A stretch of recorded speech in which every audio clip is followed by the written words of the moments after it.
ධනු ලග්න හිමි ඔබට මේ කාල සීමාව තුල මේ රාහු මාරුව තියෙන කාලය තුල මුරණ්ඩු හිතුවක්කාර දඩබ්බර අදහස් ඔලුවට එනවා. තමන්ගේ පවුලේ අයට අවනත වෙන්න හිතෙන්නේ නැහැ. පවුලේ අයට ලොකුකම් පෙන්නගෙන පහත් කරගෙන අනිත් අයව ඉන්න හිතෙනවා. කටින් පිට වෙන වචන අනිත් අයගේ හිත් පාරවන වචන බවට පත් වෙනවා. උද්දච්ච කමට කියන වචන කටින් පිට වෙනවා. මම මේ වචන වලින් කියන්නේ ඔබට මේව හොඳට තේරෙන්න.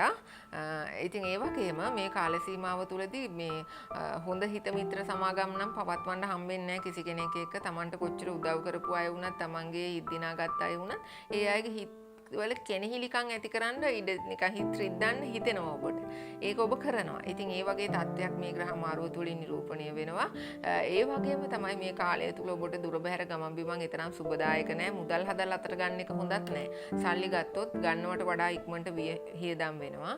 ඒ වගේම මේ රැකියාව තුල උනත් ප්‍රශ්න ගැටලු ඇති වෙනවා. අනවශ්‍ය සතුරු ඔබ විසින්ම හදා ගන්නවා.